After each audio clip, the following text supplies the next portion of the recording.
So let's see के हम लोगों ने अब तक इस कोर्स में क्या पढ़ लिया है। हम एक दफा उसको ब्रीफली रिव्यू कर लेते हैं और फिर हम आगे चलते हैं। अच्छा, हम लोगों ने सबसे पहले मिन्कॉस्की स्पेस टाइम के बारे में पढ़ा था कि मिन्कॉस्की स्पेस टाइम का जो मैट्रिक होता है वो आपके पास डायगोनल होता है, उसको हम ईटा से शो करते हैं। और बेसिकली इस ये डायगोनल इस सेंस में होता है कि टाइम कंपोनेंट नेगेटिव है और बाकी हम पॉजिटिव लेते हैं। All the other way round भी इसको ले सकते हैं, मतलब +1 -1 -1 -1 भी ले सकते हैं, लेकिन यूजली रिलेटिविटी में हम ये अप्रोच यूज कर रहे होते हैं। सो देन हमने स्पेस टाइम इंटरवल को डिस्कस किया था कि ये कैसी क्वांटिटी है जो तमाम फ्रेम ऑफ रेफरेंसेस में सेम रहती है, इनवेरिएंट रहती है। और अगर हम कोई और कॉम्बिनेशन लें टाइम और पोजीशन कंपोनेंट्स का तो प्रॉब्ली सेम नहीं आता। सो इसको हम लोग इस सेंस में लिखते हैं।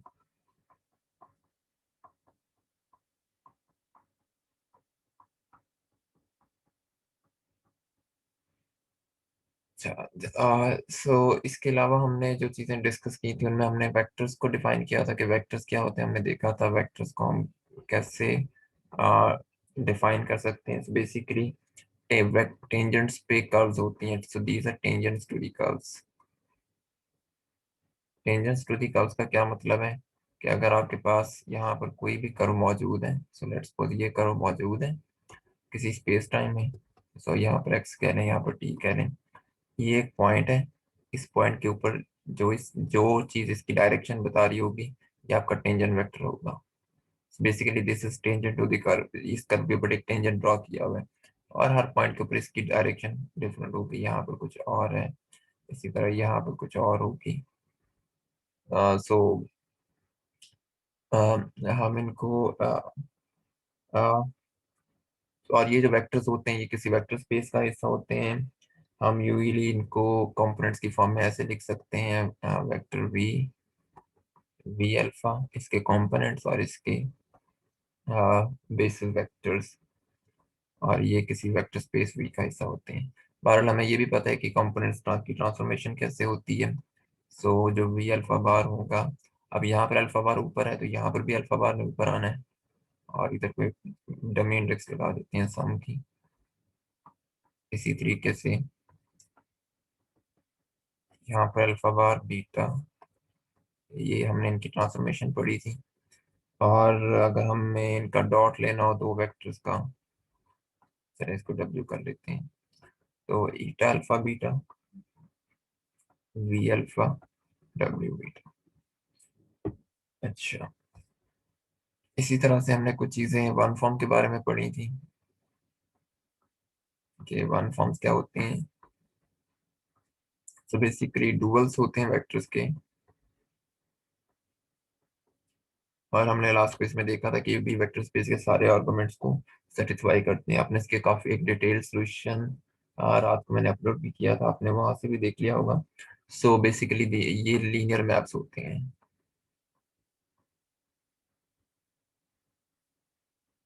किसी भी गिवन वेक्टर स्पेस पे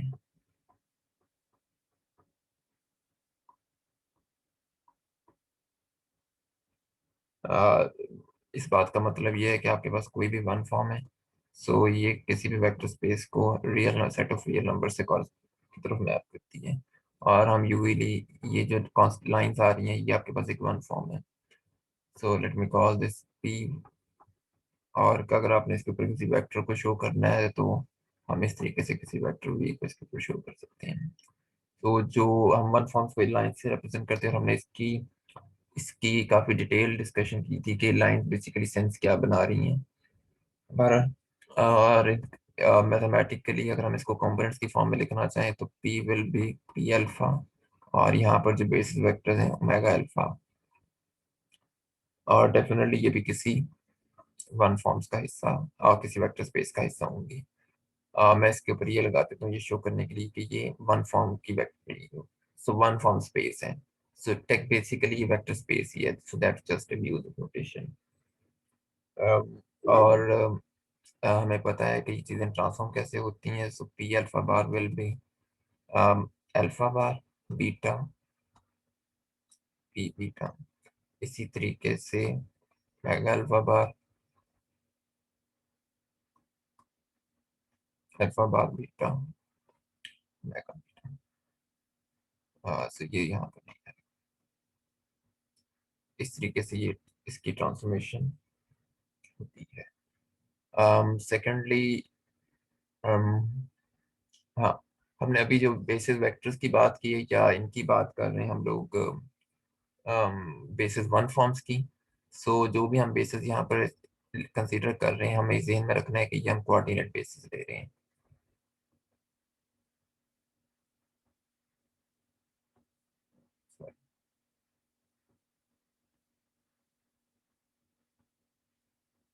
अनलेस कि हमने किसी और तरह स्पेसिफाई किया हो, हमारे जहाँ पर भी हम बेसिस से बना लेंगे वो कोऑर्डिनेट बेसिस ही होंगी।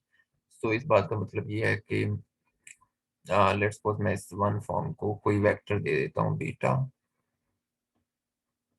तो ये चीज़ इसके बराबर होगी क्रॉनिका डेल्टा की। सो क्रॉनिका डेल्टा आपको पता है उसी वक्त बाय डेफिनेशन उसी वक्त वन देता है जब आपके पास अल्फा और बीटा बराबर होंगे, और अदरवाइज ये जीरो देगा। तो कोऑर्डिनेट बेसिस में काम करना बहुत आसान हो जाता है। सेम केस हम वेक्टर्स के लिए अप्लाई कर सकते हैं कि अगर आप वेक्टर का अल्फा बेसिस वेक्टर का बीटा कंपोनेंट कैलकुलेट करना चाह रहे हैं, चलिए मैं इसको यहाँ लिख लेता हूँ। So then this thing will also be equal to alpha beta and same question. So coordinate basis में काम करने का ये फायदा होता है, वरना जिस तरह भी आप अफसा ने भी बात की थी कि अगर आप कोई और कोऑर्डिनेट बेसिस यूज करेंगे तो सो दैट विल बी, वो आपके पास असल में पुराने बेसिस वेक्टर्स का कोई लीनियर कॉम्बिनेशन हो सकता है। सो लेट्स सपोज कि अगर आप ई जीरो बार ले रहे हैं इन रफली, तो यहाँ पर ये बेसिकली सी वन, सो सी ये सिर्फ कांस्टेंट है, E zero plus C two E one, इस तरह का कॉम्बिनेशन होगा। इस कॉम्बिनेशन को डील करना थोड़ा सा मुश्किल हो जाता है, तो इस वजह से हम एक ऐसे बेसिस वेक्टर्स लेते हैं जो लीनियरली इंडिपेंडेंट होते हैं। तो basically that's a linearly dependent basis vector, क्योंकि ई नॉट और ई वन की फॉर्म में लिखा जा सकता है। ऑल्दो ये बेसिस वेक्टर होंगे तो अभी भी लीनियरली आपस में, तो ये सारे के सारे अभी भी लीनियरली इंडिपेंडेंट ही होंगे। आप ई वन ले रहे हैं, ई टू ले रहे हैं, ई थ्री, लेकिन बहरहाल ये फिर भी कुछ और बेसिस वेक्टर्स के पुराने बेसिस वेक्टर्स का लीनियर कॉम्बिनेशन है, तो इनको डील करना थोड़ा सा मुश्किल हो जाता है। इस वजह से हम इनको चूज यूजली प्रेफर करते हैं, इनको ना चूज करना पड़े। देन हमने स्केलर फील्ड्स के बारे में पढ़ा था ग्रेडियंट वन फॉर्म को डिस्कस करते हुए। जैसे टेम्परेचर है, स्केलर फील्ड आपके पास, ग्रेविटी की फील्ड जो होती है वो स्केलर फील्ड है। स्केलर फील्ड्स करती क्या है, ये बेसिकली मैप्स करती हैं आपकी स्पेस को सेट ऑफ रियल नंबर्स पे। और जो आखिरी पॉइंट हमने इसमें डिस्कस किया था, फॉर एग्जांपल टेम्परेचर एक बहुत फेमस फील्ड है, आप इवन कोई भी ले सकते हैं, वाटर फ्लो कर रहे हैं उसकी फील्ड भी एक स्केलर फील्ड होगी। टाइम को भी आप यूजली एक स्केलर फील्ड कंसीडर कर सकते हैं। um, अच्छा, जो आखिरी पॉइंट हमने डिस्कस किया था जो बहुत इंपॉर्टेंट पॉइंट भी था, और ये मैं प्रॉब्लम आप लोगों को होमवर्क में भी दूंगा, कि अगर आपके पास एक ये वन फॉर्म है डी फाई, ये नॉर्मल वन फॉर्म होगी तमाम सर्फेसेस के लिए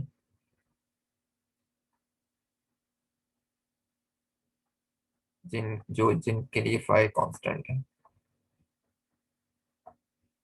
अब इस बात का मतलब क्या है? इस बात का मतलब ये है कि लेट्स सपोज आपके पास यहाँ पर कोई एक वन फॉर्म है, तो यहाँ पर हम कोई क्लोज वन फॉर्म ले लेते हैं, और इस सरफेस के ऊपर बहुत सारे, ये बेसिकली कांस्टेंट फाई के लिए सरफेस एक ही सरफेस है, इसके ऊपर बहुत सारे कुछ वेक्टर्स ड्रॉ कर लेते हैं कि ये वेक्टर है, एक ये जा रहा है, एक ये वेक्टर है, कोई भी वेक्टर ड्रॉ कर लें भी, तो वो तमाम वेक्टर्स जो अलोंग द वन फॉर्म होंगे उनके लिए डी, ये वन फॉर्म जब इन वेक्टर्स पे एक्ट करेगी तो आपको जीरो देगी। तो बेसिकली इसको हम नॉर्मल वन फॉर्म कह रहे हैं। तो ये वो सारी चीजें जो अब तक एक ये हम लोगों ने अब तक स्पोर्ट्स में की हैं, इनकी मेजर एक आउटलाइन है। इसमें कोई कंफ्यूजन, किसी को कोई क्वेश्चन, कोई चीज ना अभी भी क्लियर हो?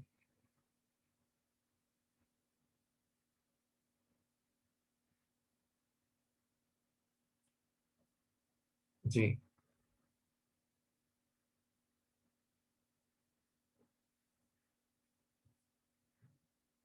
No questions? गुड।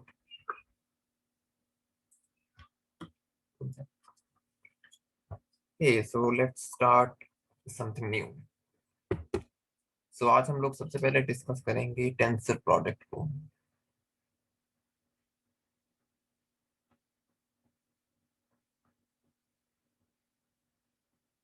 इसे आउटर प्रोडक्ट भी कहा जाता है। जिस तरह आपने इनर प्रोडक्ट या स्केलर प्रोडक्ट पढ़ा हुआ है, उसी तरह हमारे पास आउटर प्रोडक्ट या टेंसर प्रोडक्ट होते हैं। अम, आप लोगों ने पहले कहीं एफएससी या बीएससी में पढ़ा होगा कि आउटर प्रोडक्ट को यूनिक वेक्टर प्रोडक्ट कहा जाता है। लेकिन हम इसे टेंसर प्रोडक्ट कहते हैं। और देखते हैं कि बार ये होता क्या है। सो हम कैसे इसको, लेट्स सी कि हम इसको कैसे डील करते हैं। अभी मैं इसकी बहुत ज्यादा डिस्कशन में नहीं जाऊंगा, मैं फिलहाल सिर्फ इसको डिफाइन कर रहा हूँ। और देन हम आखिर में जाके देखेंगे कि ये किस तरीके से हमारे पास इस्तेमाल हो रहा है या इसका क्या यूज है। सो लेट्स सी कि आपके पास दो वेक्टर स्पेसेस हैं, वी और डब्ल्यू। ये दो वेक्टर स्पेसेस हैं। मैं जब भी वेक्टर स्पेस लिख रहा होता हूँ तो मैं आमतौर पर उनके साथ ना कुछ इस तरह का सिंबल लगा देता हूँ। सो या ये एक रियल वेक्टर, ये बेसिकली फील्ड्स को और वेक्टर्स को शो करने का एक तरीका होता है। सिर्फ एक डिफरेंट सिंबल्स हैं। अ, आप अदरवाइज भी कह सकते हैं। तो ये भी वेक्टर स्पेस हो सकती है। It's just a way to define कि आप किस तरीके से डिस्टिंग्विश करना चाह रहे हैं वेक्टर वेक्टर स्पेसेस को अपने वेक्टर से और वन फॉर्म से और फील्ड से या फिर स्केलर से। अच्छा, बाहर आपके पास दो वेक्टर स्पेस हैं, V W are two vector spaces.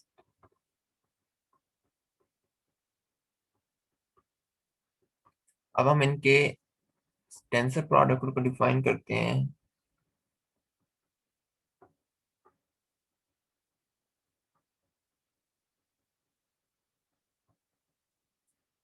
V W, और इनके दरम्यान हम इस तरीके से मल्टीप्लाई का साइन लगाएंगे और इसको सर्कल में एनक्लोज कर देंगे। सो बेसिकली इस चीज को हम नाम देते हैं टेंसर प्रोडक्ट का या आउटर प्रोडक्ट का। सो अभी हम देखेंगे कि ये होता क्या है। सो ये जो चीज होगी ये भी एक वेक्टर स्पेस होगी। आप लोगों ने पहले कहीं इस नंबर को कहीं देखा हुआ है मैथ के किसी कोर्स में या क्वांटम मैकेनिक्स में किसी जगह? सर एडिशन में देखा था। ओके। सो बहरहाल ये उससे थोड़ा सा मुख्तलिफ है। ये आपके पास टेंसर, अब ये टेंसर प्रोडक्ट की डेफिनेशन है कि हम इसको इस तरीके से लिखते हैं। अच्छा, ये जो प्रोडक्ट है ये भी चूंकि वेक्टर स्पेस है खुद भी है, तो डेफिनेटली इसमें लिनियरिटी होल्ड करेगी। लिनियरिटी एक बहुत हमारे ना एक जिंदगी बचाने वाली प्रॉपर्टी है। तो असल में ये जो होता है ये बाई लीनियर होता है। बाई लीनियर इसलिए होता है क्योंकि ये अपने दोनों आर्गुमेंट्स में लीनियर है। यानी कि v के लिहाज से भी लीनियर है और w के लिहाज से भी लीनियर होगा। मसलन आप एज्यूम कर लेते हैं कि लेट्स सपोज आपके पास दो वेक्टर्स हैं, से u और v बिलोंग कर रहे हैं इस वेक्टर स्पेस में से, और एक वेक्टर w बिलोंग कर रहा है इस वेक्टर स्पेस में से। सो इनका कोलिनियर कॉम्बिनेशन ले लेते हैं।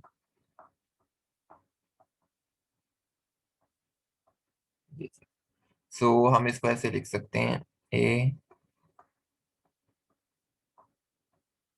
प्लस, सो इस तरीके से आप शो कर सकते हैं कि ये लीनियर है पहले आर्गुमेंट में। इसी तरह आपको यहाँ पर w का कोई लीनियर कॉम्बिनेशन ले लें तो आप उसमें भी इसको शो कर सकते हैं। Is it clear? Yes sir. Okay, so let's see कि हम इन नंबर्स को कैलकुलेट कैसे कर सकते हैं। अब इन नंबर्स को कैलकुलेट करने के लिए के दो तरीके हम लोग डिस्कस करेंगे। So for example, assume v हम ले लेते हैं 1 2 3, एक वेक्टर ले लिया, डिफाइन कर लिया है, और एक वेक्टर डिफाइन कर लेते हैं 4 5। अब आपने करना ये है कि आप इनको इस तरीके से मल्टीप्लाई करना चाह रहे हैं कि आपको कोई स्केलर नंबर ना मिले, आपको इन टर्म एक वेक्टर ही मिले, या सेट ऑफ वेक्टर्स मिले। सो और हम एज्यूम ये कर रहे हैं कि हम यूक्लिडियन स्पेस में हैं। सर हम ये वेक्टर्स जो ले रहे हैं ये मतलब सेम ऑर्डर्स के नहीं लेंगे? लाजमी नहीं है, आपकी मर्जी है। सर सर इनकी तो मल्टीप्लिकेशन पॉसिबल नहीं है। अभी हम वही इनकी मल्टीप्लिकेशन को डिफाइन करने लगेंगे, हम कैसे करते हैं, अभी हम वही करने लगेंगे। ठीक है सर। सो बेसिकली ये हमने एक तरह से मल्टीप्लाई उस तरह नहीं करवाने, हमने मैपिंग करनी होती है एक एक वेक्टर की दूसरे वेक्टर पे। ये हम एक ऐसा कॉम्बिनेशन बनाना चाह रहे हैं जो इन जर्नल आपको एक वेक्टर दे या सेट ऑफ वेक्टर्स दे, और वो हम देखते हैं कि हम कैसे बना सकते हैं इन इन दो आर्बिट्ररी वेक्टर्स में से। सो एक तरीका इसका ये है, ये हम डिफाइन हम इसको इस तरीके से कर रहे हैं। एक तरीका इसका ये है कि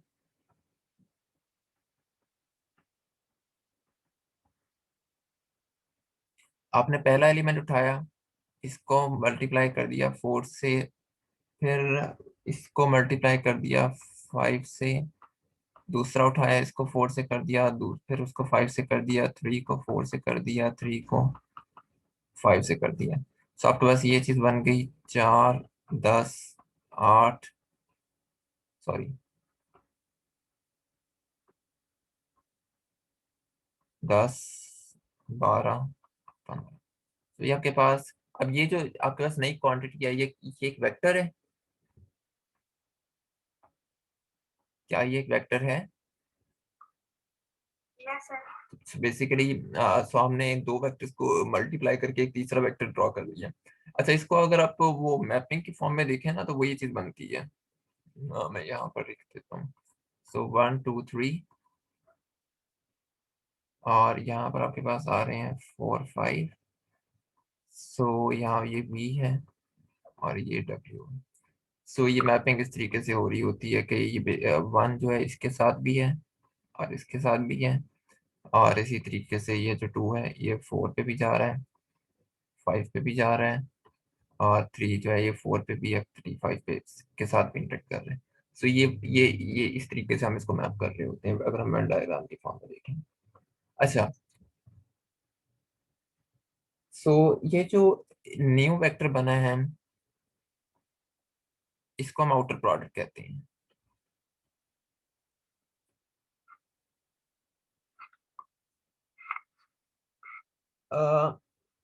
सो ये आपके पास एक वेक्टर स्पेस का एक एलिमेंट है, क्योंकि एक नया वेक्टर, जो भी कोई नया वेक्टर बनेगा वो किसी वेक्टर स्पेस का एक एलिमेंट ही होगा। हमने जैसे ऊपर भी अभी ये बात की थी, और हम इसको शो भी कर सकते हैं कि अगर ये v और w आपके पास वेक्टर स्पेस के एलिमेंट्स हों, तो इनको मल्टीप्लाई करने से ये जो नया वेक्टर बन रहा है, ये वेक्टर भी वेक्टर स्पेस के तमाम आर्गुमेंट्स को, तमाम एक्सियम्स को सेटिस्फाई करेगा।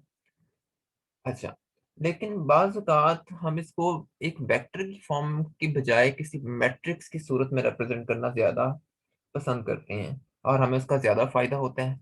ऑल्दो दोनों स्टेटमेंट्स इक्विवेलेंट हैं, लेकिन कई सूरत हाल में, कई दफा में मैट्रिक्स को डील करना हमारे लिए ज्यादा फायदे में रह जाता है। सो हम इसको मैट्रिक्स की फॉर्म में कैसे लिख सकते हैं?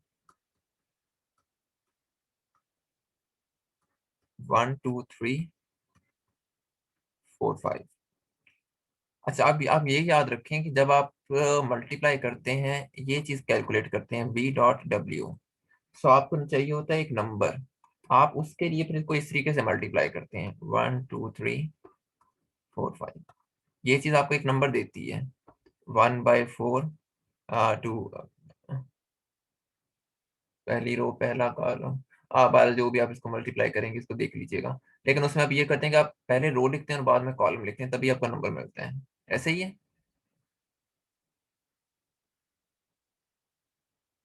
ऐसे ही है ना, पहले आप रो लिखते हैं और फिर कॉलम लिखते हैं ताकि आपको एक नंबर मिले। अच्छा, लेकिन यहाँ पर हम मल्टीप्लाई करते हैं वैसे बस इसको मल्टीप्लाई हाँ, इनको इसको बिल्कुल वैसे ही मल्टीप्लाई करना है, यानी कि ये चीज क्या बनेगी आपके पास। कोई नंबर आएगा हाँ, इस नहीं, इसको मल्टीप्लाई करने से नंबर नहीं आएगा, इस ग्रीन वाली चीज को। फिर इफेक्ट आएगा कुछ भी आएगा।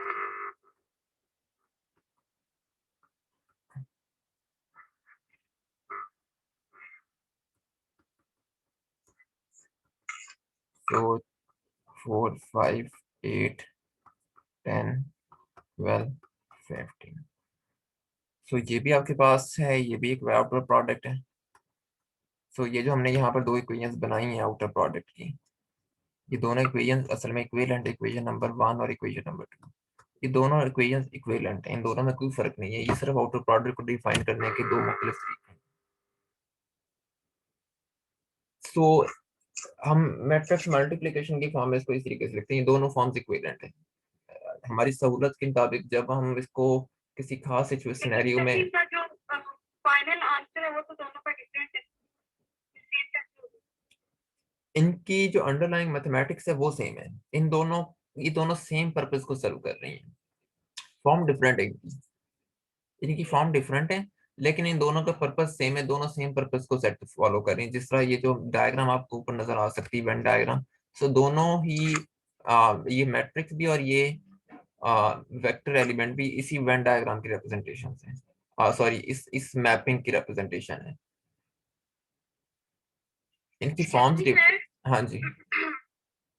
सर ये जो हमने अब डिफरेंट ऑर्डर के दो वेक्टर्स लिए हैं ना, तो सर अब हम अगर W क्रॉस B करेंगे तो भी आंसर सेम आएगा नहीं, या डिफरेंट आएगा? नहीं, इन जनरल ये जो मल्टीप्लिकेशन होती है ये कम्यूटेटिव नहीं होती। ठीक है सर। इन जनरल ये कम्यूटेशन, ये मल्टीप्लिकेशन कम्यूटेटिव नहीं होती। फिर जैसे चाहे हम W क्रॉस B करें या W क्रॉस B करें, दोनों केसेस में नहीं नहीं नहीं, वी डॉट डब्ल्यू और डब्ल्यू डॉट वी तो सेम आएंगे ही आएंगे, क्योंकि वो स्केलर मल्टीप्लिकेशन जो होती है वो तो वो तो इनवेरिएंट होती है, वो तो नंबर है ना हाँ सिर्फ। जी सर, तो नंबर जी तो सर, हर फ्रेम के अंदर सेम रहता है। लेकिन इसमें सर सेम नहीं आएगा। नहीं, इसमें सेम नहीं आएगा, क्योंकि यहाँ पर नंबर नहीं जनरेट हो रहा, आपके पास वेक्टर्स जनरेट हो रहे हैं। सो मिसाल के तौर पर ये एक नया वेक्टर बना है, let me call this vector, से इसको मैं कह देता हूँ वेक्टर ए कह देता हूँ, इसको मैं वेक्टर बी कह देता हूँ। या आप ऐसे ऐसा करें, आप इसको कह रही हैं ये वी अल्फा है और ये डब्ल्यू बीटा है, तो अब ये जो वेक्टर बना है ये वी अल्फा बार बना है, ये जो वेक्टर बना है ये वी बीटा बार बना है, ये डिफरेंट वेक्टर्स हैं। Okay sir.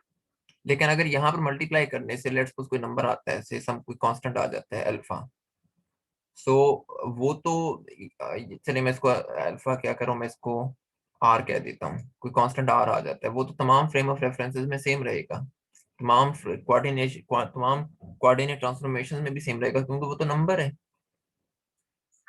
जो टू है वो तो हर जगह टू ही रहेगा ना, वो तो चेंज नहीं हो सकता। क्लियर। अच्छा, अब आपने बात की कि ये आपके पास असल में क्या आ गए, ये इसके कंपोनेंट्स आए हैं आउटर प्रोडक्ट के। अच्छा, अब आपके पास कंपोनेंट्स तो आ गए हैं, तो फिर डेफिनेटली आपको इसके लिए बेसिस भी कंस्ट्रक्ट करनी होंगी। सो अब एक क्वेश्चन हमारे पास ये है कि व्हाट आर दी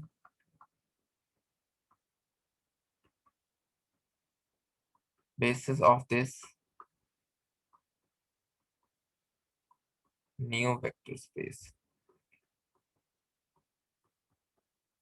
ये कैसे कंस्ट्रक्ट करेंगे। हाँ, सो कोई बता सकता है। सो लेट से के लेट मी कॉल के v belongs to this vector space, w belongs to this vector space। आप v को कैसे लिखेंगे कंपोनेंट्स की फॉर्म में, v अल्फा e अल्फा, और w को कैसे लिखेंगे,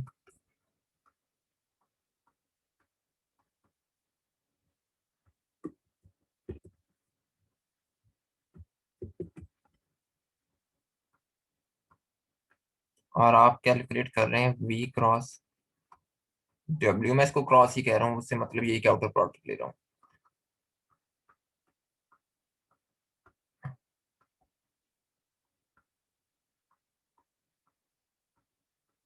क्या ये चीज ठीक है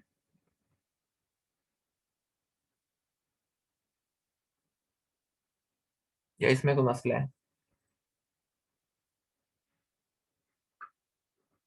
सर क्या ये बेटा आ सकता है? क्या?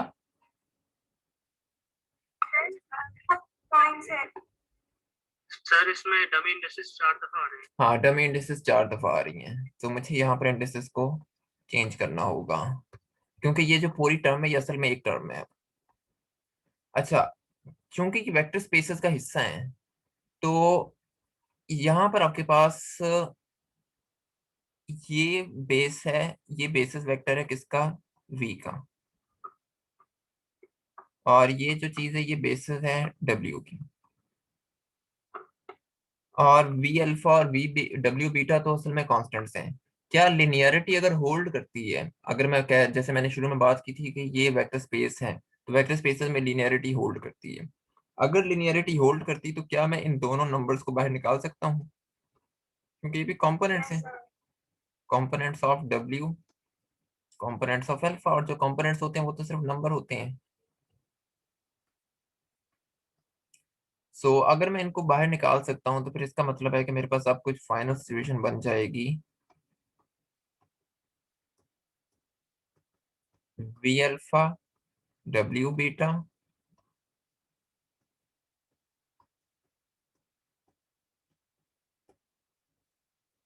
अब मुझे काम करने थे, मैं सॉरी, मैं एक और काम करता हूँ, मैं ना इसके इसकी बेसिस थोड़ी सी डिफरेंट ले लेता हूँ, मैं इसको एफ कह देता हूँ ताकि कोई कंफ्यूजन ना फैले।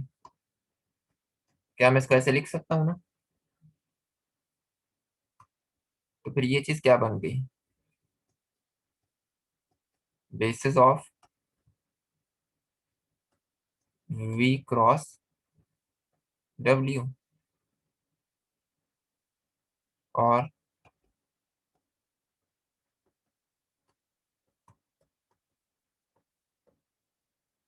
क्लियर? और ये चीज क्या बन गई? Components of V cross W. जी, समझ आई इस बात की? ये एफ कंफ्यूज तो नहीं कर रहा आपको जो मैंने अचानक से एफ लिख दिया है? मैं ई भी लिखा रहने दूं तो कोई फर्क नहीं पड़ेगा उससे। मैं सिर्फ शो करना चाहता हूँ कि मैं उसकी एक नई वेक्टर स्पेस है और नई वेक्टर स्पेस के बेसिस वेक्टर्स को मैं एक नए सिंबल से रिप्रेजेंट कर रहा हूँ। और डिफरेंस के लिए डाला आपने? हाँ, सिर्फ ये शो करने के लिए ये वाली जो वेक्टर, ये वाली जो बेसिस हैं, ये किसी डिफरेंट वेक्टर स्पेस से ताल्लुक रखती हैं। तो वैसे कंफ्यूजन नहीं हो।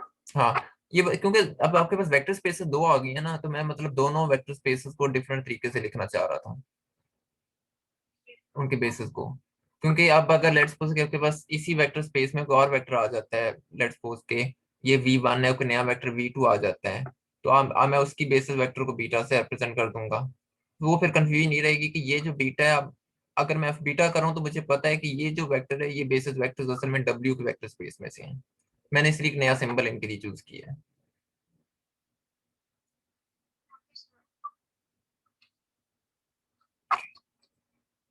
ओके, सो यहाँ पर हम लोग जरा इसकी डिस्कशन को एंड कर देते हैं, और अब हम आ जाते हैं, अब हम देखेंगे कि जीरो टू टेंसर्स क्या होते हैं, और फिर आखिर में इसको दोबारा इस्तेमाल करेंगे इस डिस्कशन को आउटर प्रोडक्ट की।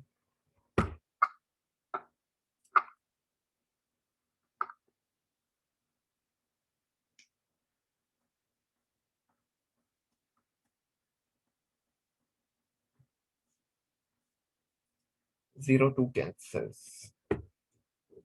अच्छा, आप लोगों को याद होगा हमने जीरो वन टेंसर्स को लास्ट टाइम डिस्कस किया था कि जो जीरो वन टेंसर्स होते हैं वो वन फॉर्म्स होती हैं आपके पास, और वन फॉर्म्स असल में मैप्स होते हैं किसी भी वेक्टर स्पेस से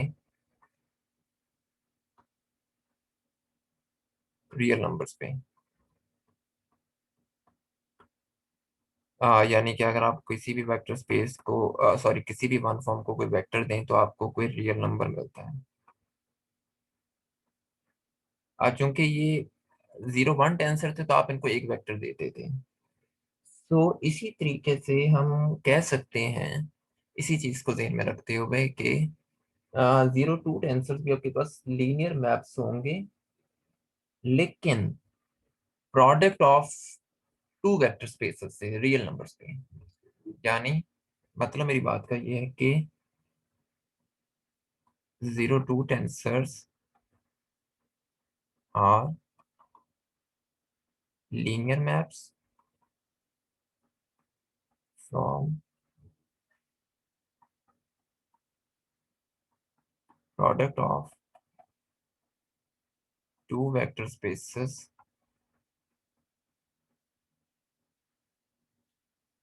टू a set of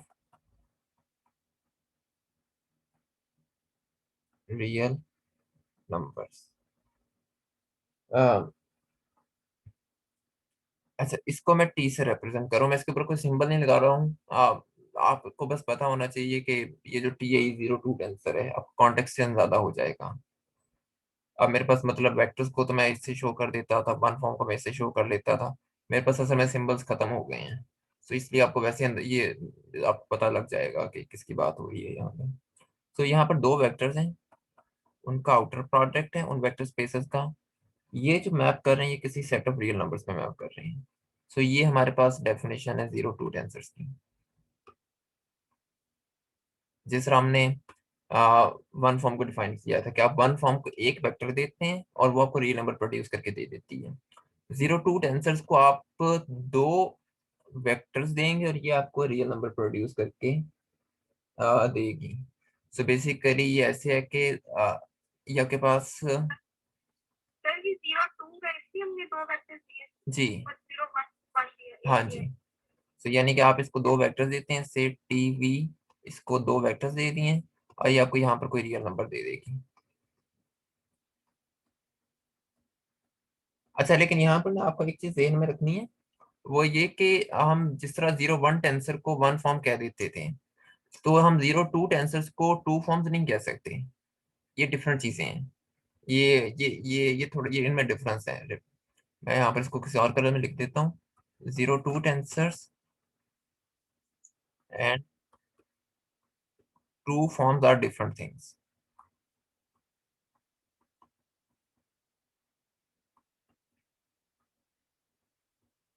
ये सेम नहीं है। अलबत्ता जीरो वन टेंसर और वन फॉर्म एक ही चीज होती है। अच्छा, सो यहाँ पर इसका मतलब हम ये कह सकते हैं कि जीरो टू टेंसर आपके पास एक ऐसा ऑब्जेक्ट है, एक ऐसा ऑब्जेक्ट है जिसको आप ये हम वेक्टर्स को भी ऑब्जेक्ट कहते हैं। सो ये एक ऐसा ऑब्जेक्ट है जिसको आप दो वेक्टर्स देते हैं और ये आपको कोई रियल नंबर प्रोड्यूस करके दे देते हैं। अब यहाँ पर एक मसला है थोड़ा सा, और ये आपको थोड़ी देर में क्लियर हो भी जाएगा कि वेक्टर्स का ऑर्डर यहाँ पर बहुत मैटर करता है। So T V W in journal बराबर नहीं होता टी डब्ल्यू। अब डेफिनेटली आपके जहन में सवाल ये आ रहा होगा कि प्रोड्यूस तो ये रियल नंबर कर रहे हैं और नंबर को तो फर्क नहीं पड़ता कि उनको जिस किस ऑर्डर में लिया जा रहा है, अगर इन्होंने अल्टीमेटली प्रोड्यूस नंबर ही करना है। सो लेकिन इन जनरल ये सिमेट्रिक नहीं होते। हाँ, कुछ स्पेशल केसेस हैं जहां पर ये सिमेट्रिक होते हैं, but for some special cases. और अभी हम इन स्पेशल केसेस को भी डिस्कस करेंगे इसी वीक, जहां पर ये दोनों बराबर होते हैं। लेकिन इन जनरल जहां पर भी आउटर प्रोडक्ट की बात आ रही है वहां पर मतलब यही है कि इंटरसेस चेंज करने से ये बराबर नहीं आते, इनके आंसर सेम नहीं आते। हम इसके बारे में बाद में बात करेंगे डिटेल से। फिलहाल के लिए आपने इस चीज को ध्यान में रखना है कि इन जनरल ये बराबर नहीं होंगे। अच्छा, चूंकि अब हम एक अगेन हमारा एक तरह से फर्ज बनता है कि जब भी हम इस तरह कुछ चीज डिफाइन कर रहे हैं तो सबसे पहले हम ये चेक करें कि वो लीनियर है या नहीं है। क्योंकि अगर तो गलती से भी वो लीनियर ना निकली तो फिर हम बहुत बड़े मसले में पड़ जाएंगे। तो ये कैसे हम चेक कर सकते हैं? आपके पास आपने इस टेंसर को जीरो टू टेंसर को दो वेक्टर्स दे दिए हैं इस फॉर्म में, और आप इसको अगर तो ये लीनियर है तो फिर आप इसको इस तरीके से बाहर निकाल सकते हैं। और इसी तरीके से अगर आप इसको कोई लीनियर कॉम्बिनेशन दे दें, वेक्टर्स का, तो आप देन इसको लिख सकते हैं uv प्लस टी। यही आपके पास लिनियरिटी की दो डेफिनेशन होती है ना। Yes sir. सो ये जो है ये इन दोनों को होल्ड करता है, इन दोनों को सेटिस्फाई करता है। यहाँ तक कोई कंफ्यूजन, कोई क्वेश्चन?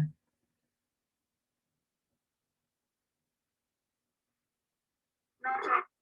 अब सर मेरा एक क्वेश्चन जी है। जी।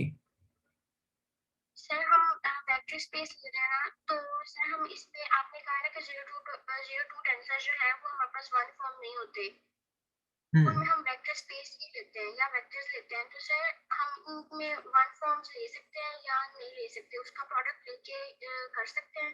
नहीं क्योंकि सर वो वन फॉर्म्स हैं। नहीं नहीं, आपने जब टेंसर को आपको इस टेंसर को आपको वेक्टर्स देने पड़ेंगे, आप इसको वन फॉर्म से नहीं दे सकते। ठीक है सर। आप इस टेंसर को वेक्टर्स देंगे और वो वेक्टर्स के साथ एक रियल नंबर प्रोड्यूस करेगा। मतलब ये सर वन फॉर्म्स का प्रोडक्ट है तो ये नहीं आ सकता? नहीं, वन फॉर्म के प्रोडक्ट से मुराद है, आप ये कहना चाह रही हैं कि से पी क्रॉस क्यू। जी सर। आ, सर उस इससे 0 to 10 आएगा ये कि ये अभी हम देखते हैं, इस चीज को अभी हम डिस्कस करेंगे, इस चीज को अभी हम डिस्कस करेंगे। ये इसको हमें ना जरा इस वजह से देखना पड़ेगा, क्योंकि यहाँ पर मैंने ये बात की कि ये जो आउटर प्रोडक्ट है ये आपको एक रियल नंबर मैप करके दे रहे हैं, ठीक जी है। सर। और यहाँ मैंने ये बात की थी कि ये जो आउटर प्रोडक्ट ये आपको एक वेक्टर बना के देता है, combination of vectors. Sir so अभी हम तो इस चीज को दोबारा देखेंगे कि यहाँ पर क्या चीज सेम है और ये कॉम्बिनेशन ले सकते हैं, ये डेफिनेटली ये लिया जा सकता है। लेकिन ये रियल नंबर कैसे प्रोड्यूस करना है, अब ये असल मामला है हमारे पास। सो हम इस टेंसर को दो वेक्टर्स ही देंगे, लेकिन उन वेक्टर्स के जरिए हमने रियल नंबर कैसे प्रोड्यूस करना है, वहां पर हमें इसकी जरूरत होगी, इस कॉम्बिनेशन की जो आप बात कर रही हैं। और वो भी हम देखेंगे कि वो हम कैसे इसको इस्तेमाल कर सकते हैं। डेफिनेटली ये ओके काम किया सर। जा सकता है, ये किया जा सकता है। ओके ठीक है। लेकिन इसका ये हम डिफरेंट पर्पस के लिए इस्तेमाल करेंगे यहाँ पे। तो सर फिर भी टेंसर वन फॉर्म नहीं होगा अगर हम वन फॉर्म्स का भी प्रोडक्ट ले लें? वन फॉर्म्स भी टेंसर्स ही होते हैं। सर ये आपने 0 to 10 कहा ना, तो ये तो वन फॉर्म नहीं है, तो अगर हम वन फॉर्म का क्रॉस प्रोडक्ट ले रहे हैं तो वो फिर भी वन फॉर्म नहीं आएगा? वन फॉर्म का क्रॉस प्रोडक्ट ले रहे हैं तो नहीं, ये अगर तो ये दोनों जो हैं ये दोनों वन फॉर्म्स किसी वेक्टर स्पेस से ताल्लुक रखती हैं, और इनको ये लेने से कोई नया वेक्टर आ जाता है, सो लेट्स सपोज के ये चीज आ जाती है, सो ये भी वेक्टर स्पेस होगी। जी सर, लेकिन सर 0 to 10 तो वन फॉर्म नहीं होता। नहीं, ये क्योंकि इसको इसको आप दे ही दो वेक्टर्स रहे हैं ना। इस ठीक है सर। वन फॉर्म्स का मतलब ये होता है कि आपने एक वन फॉर्म को एक वेक्टर देना है, जैसे यहाँ जी पर है, सर। आप इस वन फॉर्म को एक वेक्टर दे रही हैं और वो आपको रियल नंबर दे रहे हैं। Okay sir. सो 0 to 10 का मतलब ये है कि आपने दो वेक्टर्स प्रोवाइड करने, ये जो नीचे वाला नंबर है ना, ये बेसिकली आप कह रहे हैं कि ये वेक्टर्स को रिप्रेजेंट करें, नंबर ऑफ वेक्टर्स को जो आपका आर्गुमेंट लेता है, ओके सर। सॉरी जो आपका फंक्शन लेता है एज आर्गुमेंट। सर लेकिन हमने वहां पे भी तो दो ही वन फॉर्म्स दिए हैं ना? किधर? ये यहाँ पी पर। क्रॉस क्यू में हाँ, ये दो क्यू वन क्रॉस फॉर्म्स हैं। पी में। तो आपको अब ये दो वन फॉर्म्स हैं, इसका मतलब है कि अब आपको इनको दो वेक्टर्स देने पड़ेंगे। ठीक है, तो सर दो वेक्टर्स देंगे तो इसलिए फिर वो टेंसर हमारे पास वन फॉर्म नहीं आएगा? हाँ, वो वन फॉर्म नहीं आएगा क्योंकि अब ये दो वन फॉर्म्स हैं आपके पास। और वैसे भी ओके मैथमेटिकली सर। इसको हम टू फॉर्म भी नहीं कह सकते, क्योंकि 0 to 10 और टू फॉर्म्स में मैथमेटिकली डिफरेंस होता है, वो दो ठीक डिफरेंट है चीजें सर। हैं।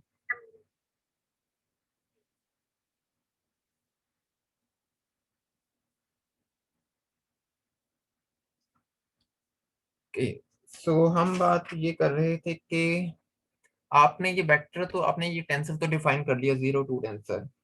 इसके कुछ कंपोनेंट्स भी होंगे, वो कंपोनेंट्स हम कैसे कैलकुलेट कर सकते हैं? कंपोनेंट्स कैलकुलेट करने के लिए जारी बात है कि आप इसका क्या करेंगे, आप अगर आपको इस टी के कंपोनेंट्स देखने हो तो आप क्या करेंगे? या अगर आपने किसी वन फॉर्म के जब कंपोनेंट्स देखने थे तो आप क्या करते थे?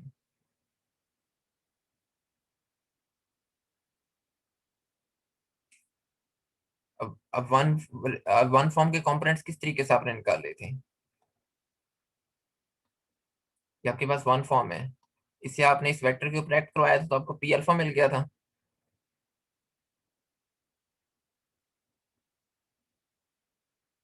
Yes sir. ऐसे ही हमने इसके कंपोनेंट्स निकाले थे ना। हम क्या कर रहे थे, यस वन सर। फॉर्म को बेसिस वेक्टर्स के ऊपर एक्ट करवा रहे थे और हम उसके कंपोनेंट्स हमें मिल जाते थे। Yes sir. यस अब सर, हम क्या मुझे करेंगे, आप क्लियर है। यही टेंसर लेंगे और इससे बेसिस वेक्टर्स के ऊपर एक्ट करवा दें। आपको यहाँ पे मिल जाएंगे टी अल्फा बीटा, जैसे हमने वन फॉर्म के लिए किया था। ये जो है ये कंपोनेंट्स हैं टी के।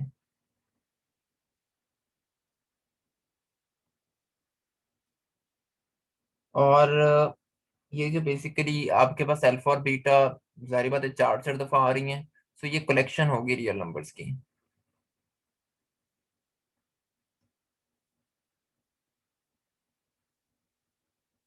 तो अगर ये 4 दफा आ रहे हैं तो इसके इसका मतलब है 16 कंपोनेंट्स बनेंगे। अच्छा, अब आप आसानी के लिए अगेन दोबारा से यही काम करेंगे कि आपने ये जो लेने हैं ये कोऑर्डिनेट बेसिस में लेने हैं ताकि आपको काम करना आसान हो। ये मैं सिर्फ एक दफा याद दहानी करवा रहा हूँ कि ये बेसिस भी कोऑर्डिनेट बेसिस में है।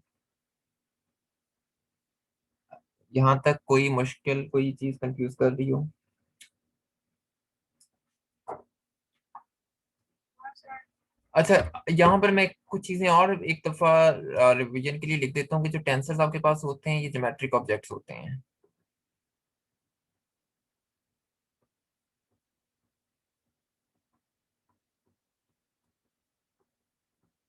ज्योमेट्रिक ऑब्जेक्ट्स होने का मतलब है कि ये जो है ये खुद चेंज नहीं होते, टेंसर्स खुद तब्दील नहीं होते, कोई भी आप कोऑर्डिनेट ट्रांसफॉर्मेशन करें या लॉरेंस ट्रांसफॉर्मेशन करें। लेकिन सो बेसिकली जो ये इनवेरिएंट होते हैं, ज्योमेट्रिक ऑब्जेक्ट्स होने का मतलब ये है। लेकिन जब भी आप कोऑर्डिनेट ट्रांसफॉर्मेशन या लॉरेंस ट्रांसफॉर्मेशन करते हैं तो असल में इनके या तो कंपोनेंट चेंज होते हैं या फिर इनके बेसिस चेंज होते हैं, कंपोनेंट्स एंड बेसिस। लेकिन ये इस तरीके से चेंज होती हैं कंपोनेंट और बेसिस के टेंसर्स, जो ज्योमेट्रिकल ऑब्जेक्ट है आपके पास वो इनवेरिएंट ही रहे। ये खुद को इस तरीके से तब्दील करेंगे कंपोनेंट्स और बेसिस। और ये हमने देखा था ये बेसिस और कंपोनेंट्स किस तरीके से ट्रांसफॉर्म होते हैं। ये अगर वो डिपेंड करता है कि वेक्टर्स आ रहे हैं तो वो इस तरीके से ट्रांसफॉर्म होंगे, अगर वो वन फॉर्म्स आ रही हैं तो फिर वो इस तरीके से ट्रांसफॉर्म होंगे। सो ये हमारे पास ट्रांसफॉर्मेशन लॉज हैं।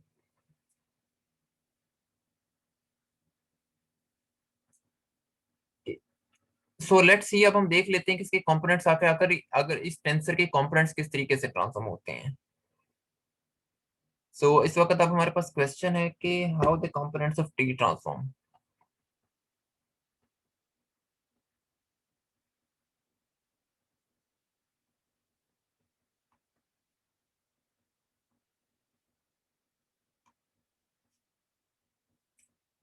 लेट्स सी कि आपने ये चीज करनी है कैलकुलेट, और इसको आप लिख सकते हैं इस तरीके से कि ऐसे लिखेंगे ना हम इसको। Yes sir. अच्छा, अब आपको ये पता है कि ये बेसिस वेक्टर्स कैसे तब्दील होते हैं। लेट्स से कि ये जो इसके, कोई मुझे लिखवा सकता है कि ये अल्फा बार कैसे ट्रांसफॉर्म होगा? ई अल्फा बार। हाँ, ई अल्फा बार की ट्रांसफॉर्मेशन क्या होगी ई अल्फा में? क्या लिखूंगा यहाँ पर ट्रांसफॉर्मेशन इक्वेशन?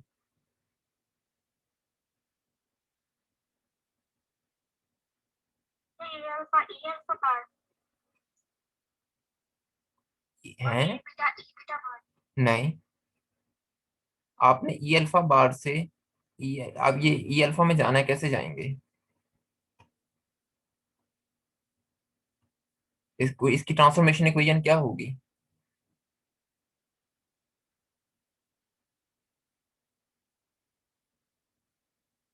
बेसिस वेक्टर्स कैसे ट्रांसफॉर्म होते हैं? ई बेसिस वेक्टर्स कैसे ट्रांसफॉर्म होते हैं?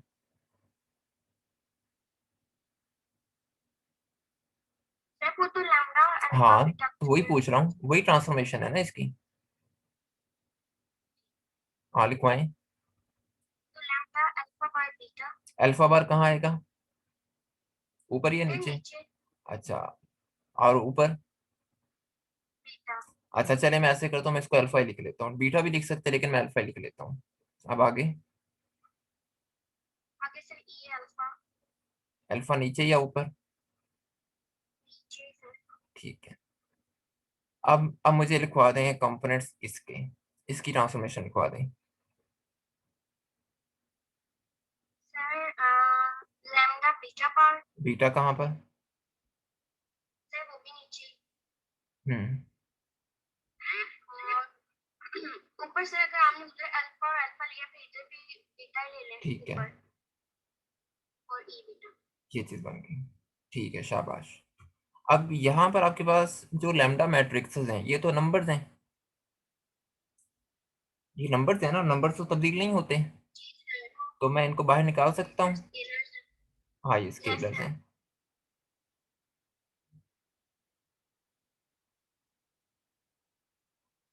ये चीज बन गई। Yes sir. और यहाँ पर ये चीज क्या है?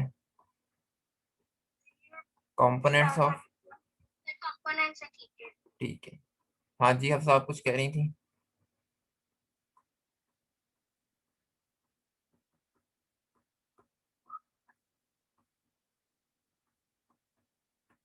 ये चीज बन गई। Yes sir. ये आपके पास ट्रांसफॉर्मेशन लॉ है, टू जीरो टू टेंसर के कंपोनेंट्स इस तरीके से ट्रांसफॉर्म होते हैं।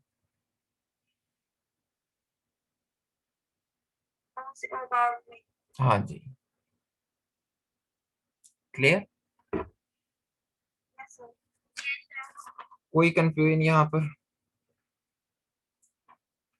अब मसला पता क्या है, अब यहाँ पर जो सबसे बड़ा मसला हमें आने वाला है, वो आने वाला ये है कि आपने शुरू में बात ये की थी कि ये एक ऐसा टेंसर होता है जिसको आप दो वेक्टर्स दें तो आपको रियल नंबर प्रोड्यूस करके दे दें।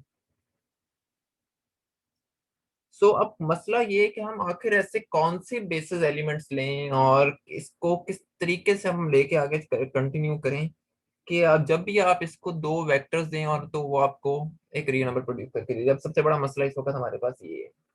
सो लेट्स सी कि हम इसको कैसे प्रोसीड कर सकते हैं और हमारे पास क्या क्या पॉसिबिलिटीज हैं। आपने दो चीजें कैलकुलेट करनी होती हैं। आपने कंपोनेंट्स कैलकुलेट कर लिए हैं, ठीक है, ये कंपोनेंट्स आ गए आपके पास। अब अगला सबसे बड़ा सवाल है कि इसके बेसिस एलिमेंट्स क्या होंगे। जब भी आप कोई ऑब्जेक्ट डिफाइन करते हैं तो आपको दो ही चीजें उसकी कंप्लीट डेफिनेशन के लिए चाहिए होती हैं, एक कंपोनेंट्स और दूसरे बेसिस एलिमेंट्स। कंपोनेंट्स हमने बड़ी इजीली डिफाइन कर लिए हैं। अब हम ये देखते हैं कि इसके बेसिस एलिमेंट्स क्या होंगे। अच्छा, अब देख हमारे पास जहन में रखते हैं कि पॉसिबिलिटीज क्या क्या हैं। आ, क्या इसके बेसिस एलिमेंट्स बेसिस वेक्टर्स का आउटर प्रोडक्ट हो सकता है? Can the basis elements B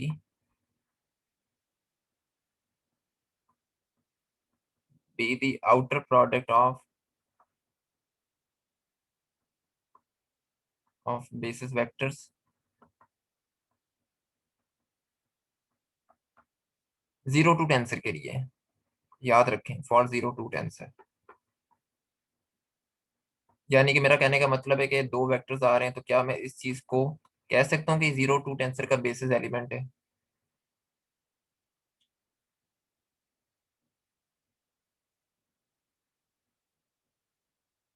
जी। ये तो डेल्टा होगा।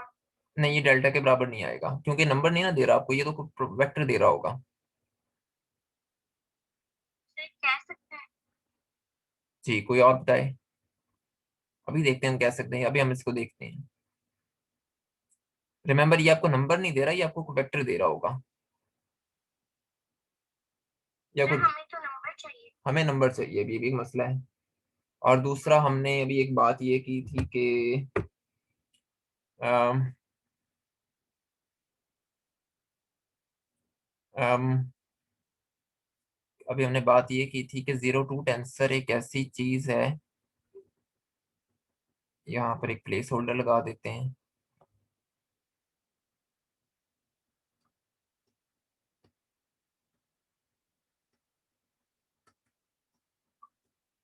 जीरो टू टेंसर एक ऐसी चीज है जो दो वेक्टर्स के ऊपर एक्ट करती है, यानी कि ये एक ऐसा ऑब्जेक्ट है जो दो वेक्टर्स के ऊपर एक्ट करता है और आपको कोई रियल नंबर दे देता है।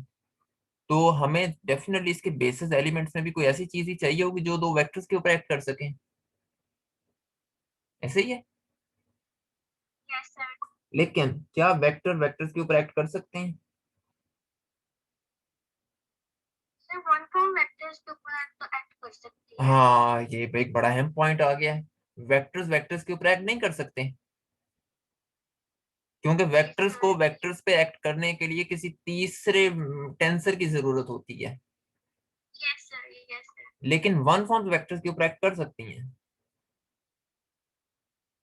तो जी फिर सर। हमारे पास क्या, तो क्या फिर ये हमारे पास क्या ये क्वालिफाई करते हैं वेक्टर्स बेसिस एलिमेंट्स होने के लिए? क्या ये बेसिस एलिमेंट्स हो सकते हैं? क्या मैं इनको किसी वेक्टर के ऊपर एक्ट, बेसिस एलिमेंट्स ने वेक्टर्स के ऊपर एक्ट करना होता है, क्या मैं इनको किसी वेक्टर के ऊपर एक्ट करवा सकता हूँ? हाँ सर। नो। इसका मतलब है कि ये तो नहीं हो सकते। सो यानी कि हमने शुरू में जो आउटर प्रोडक्ट की बेसिस वेक्टर्स डिफाइन किए थे यहाँ पर, ये आपके पास जीरो टू टेंसर की बेसिस नहीं हो सकती, ये आउटर प्रोडक्ट की बेसिस है। ठीक है। Yes sir. अच्छा, यहाँ चले ठीक हो गया। अब हमारे पास फिर और क्या ऑप्शन बच रहे हैं? अब हम एक काम करते हैं, हमें ये पता है, अब जिस तरह अभी अब बात की थी, अभी किसने मुझे कहा था कि वन फॉर्म वेक्टर्स के ऊपर एक्ट कर सकती हैं? मैंने सर। आपका नाम क्या है? सर। सुबू। जैसे सुबू ने कहा था कि one form can act on vectors, vectors can not act on vectors. ये बहुत इंपॉर्टेंट पॉइंट है, vectors can not act on vectors but one forms can act on vectors. अच्छा, अब मैं थोड़ा सा ना, मुझे थोड़ी सी मैं नोटेशन अपनी खराब करूंगा। और अब थोड़ा सा एक सेंटेंस बड़ा अजीब सा बन जाएगा उससे। लेट मी अज्यूम के आपके पास ये किसी वन फॉर्म की वेक्टर स्पेस है। ये थोड़ा सा एक ऑक्सीमोरॉनिक सेंटेंस है, जरा कॉन्ट्रडिक्टरी स्टेटमेंट है, क्योंकि वन फॉर्म खुद वेक्टर स्पेसेस होते हैं, तो मुझे इसको इस तरीके से लिखने की वैसे जरूरत नहीं है। अ, हाँ, लेकिन बहरहाल हम इसको ले लेते हैं फिलहाल, उससे कोई फर्क नहीं पड़ेगा मेरे पास, क्योंकि इतनी ज्यादा नोटेशंस भी नहीं है। बहरहाल अ, अब आपके पास इस तरह की दो स्पेसेस हैं, इन दो स्पेसेस का ले लेते हैं आउटर प्रोडक्ट।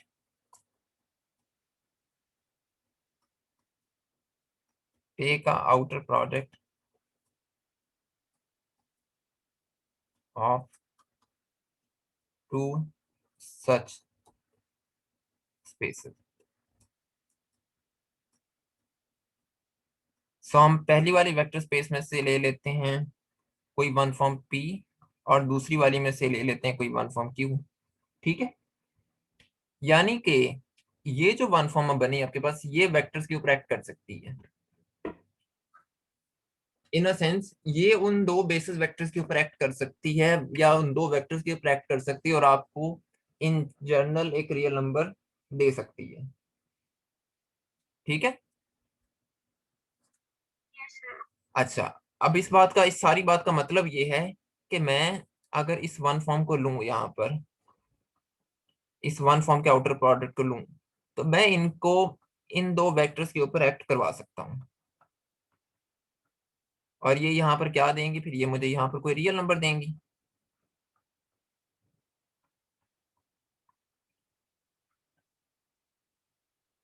ऐसे ही है।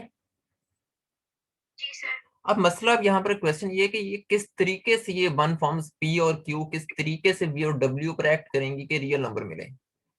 क्या अब ये हमने डिफाइन करनी है एक स्टेटमेंट, किस तरीके से हम इनको वी और डब्ल्यू पे एक्ट करवाएं कि आपको रियल नंबर मिले।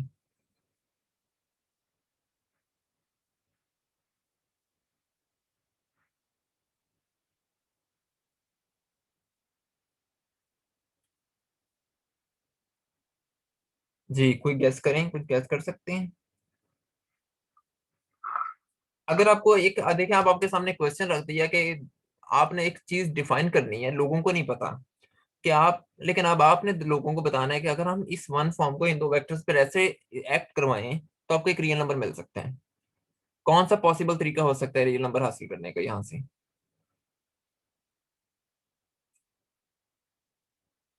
सर कि इसमें पी और क्यू का आउटर प्रोडक्ट ये भी वन फॉर्म होगी ना? हाँ, ये वन फॉर्म है डेफिनेटली, क्योंकि वेक्टर स्पेसेस का हिस्सा है। Product sir. हाँ, लेकिन अगर हम रियल नंबर हासिल करना चाहते हैं तो फिर दरम्यान में कोई आउटर प्रोडक्ट नहीं आना चाहिए इनके एक्शन में।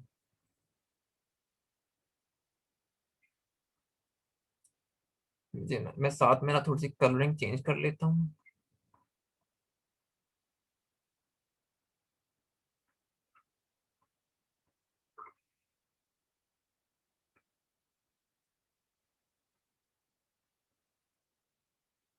हाँ, शाबाश, आप लोग बता सकते हैं। सेपरेट कर लें, क्या?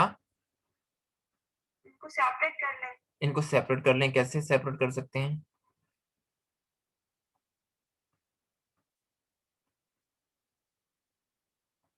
से अप्लाई करेंगे या उसके कंपोनेंट्स? अच्छा, मैं ये करता हूँ कि तरीका मैं इस तरीके से डिफाइन कर रहा हूँ कि मैं पहली जो वन फॉर्म आ रही है पी, उसको पहले वेक्टर के ऊपर एक्ट करवाता हूँ, और जो दूसरी वन फॉर्म आ रही है क्यू, उसको मैं दूसरे वेक्टर के ऊपर एक्ट करवाता हूँ। क्या इस तरीके से यहाँ पर ये वन फॉर्म आपको एक, ये जो कॉम्बिनेशन, ये एक रियल नंबर देगा, ये कॉम्बिनेशन आपको एक रियल नंबर देगा, तो यहाँ पर आपको एक रियल नंबर मिल जाएगा। क्लियर? Yes sir. सर कि इसमें भी हम इस तरह भी तो कर सकते हैं ना कि पी को डब्ल्यू पे एक्ट करें और क्यू को बी पे। हाँ, वो तो आपने किस तरीके से डिफाइन करना है। लेकिन एक चीज यहाँ पर ये ध्यान में रखें कि यहाँ पर एक चीज आपको ध्यान में रखनी होगी, वो ये कि P cross Q V W will in general will not be the same thing as,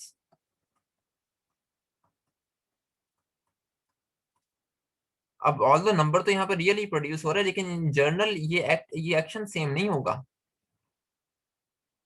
yes sir. ये एक्शन सेम नहीं होगा। ये हम चेक करेंगे बाद में, ये हम इसको ये हम देखेंगे मुख्तलिफ एग्जांपल से। ये एक्शन सेम नहीं होगा, क्योंकि मसला ये है कि जो आपके पास ये 0 2 टेंसर है, आप उस ऑब्जेक्ट को किसी टेंसर के ऊपर एक्ट करवा रहे हैं ना। ये टेंसर की हमने बात की थी कि इन जनरल ये सिमेट्रिक नहीं होता। जी सर। सो सो इस वजह से वो चीज आपके पास सेम नहीं आएगी, ऑल वो नंबर तो कर तो रियल नंबर ही प्रोड्यूस रहा है, लेकिन डेफिनेटली वो एक्शन डिफरेंट होगा उसका। और इट डिपेंड्स कि ये ऑब्जेक्ट खुद किस तरीके से बिहेव कर रहे हैं। सो अब यहाँ पर आपने किया क्या, अब दोबारा से इस चीज को देखें। हमने लिखा था P cross Q V W और सम रियल नंबर, सो यहाँ पर ए बी लिख देते हैं। ये आपके पास एक ऑब्जेक्ट है, ये आपके पास आ गए हैं दो वेक्टर्स,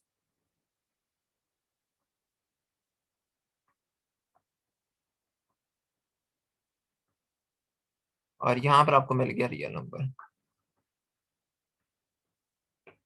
सो ये ऑब्जेक्ट क्या है, बेसिकली 0 2 टेंसर है। आप जरा कंपैरिजन में इसको इस तरीके से भी देख लें कि अगर आपके पास एक 0 1 टेंसर हो, आप उसे किसी वेक्टर पे एक्ट करवा रहे हो, तो फिर आपको ये 0 1 टेंसर है, ये एक वेक्टर है, और ये आपके पास रियल नंबर है। सो सेम फैशन को फॉलो कर रहे हैं हम लोग। Yes sir.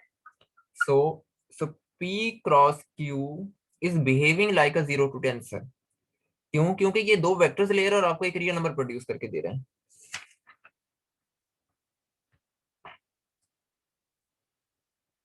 Clear? Yes sir. यहां तक कोई मुश्किल? सर पी क्रॉस क्यू और क्यू क्रॉस पी सेम होंगे? नहीं, इन जनरली बराबर नहीं होते, कुछ केसेस में बराबर होंगे, कुछ केसेस में बराबर हो सकते हैं, लेकिन इन जनरल ये बराबर नहीं होते। Okay sir. अच्छा, मैं यहाँ पर ना आप एक कमेंट करना चाहूंगा, क्योंकि आपने ये देख लिया कि अगर हम ये वाला कॉम्बिनेशन चूज करें p क्रॉस q वाला, और इसको आप दो वेक्टर्स दें, तो आपको रियल नंबर मिल सकता है। इसका मतलब है कि आपको आपको जो फिर बेसिस लेनी होंगी, मतलब कि मेरे कहने का ये है कि बेसिस फॉर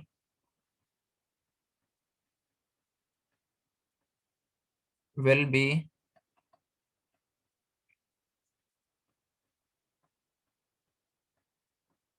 यही होंगे आपकी बेसिस, क्योंकि इस बेसिस को आप दो वेक्टर्स दे सकते हैं। Yes sir. इस बेसिस को, लेकिन ये वाली जो बेसिस है इसको आप दो वेक्टर्स नहीं दे सकते, क्योंकि ये तो खुद वेक्टर्स हैं। Yes sir. लेकिन इस बेसिस को आप दो वेक्टर्स दे सकते हैं। अच्छा, अब हम ऐसा करते हैं कि कुछ चीजें चेक करते हैं। अब हमने देखना क्या है, अब हमने ना दो बड़ी इंपॉर्टेंट चीजें चेक करनी है, और देखते हैं कि रिजल्ट्स में क्या क्या चीजें सेम आ रही हैं, क्या आ रही हैं। सो लेट्स लुक एट, अब अपने बड़े ध्यान से ना एक कैलकुलेशन देखनी है। Look at the action of t versus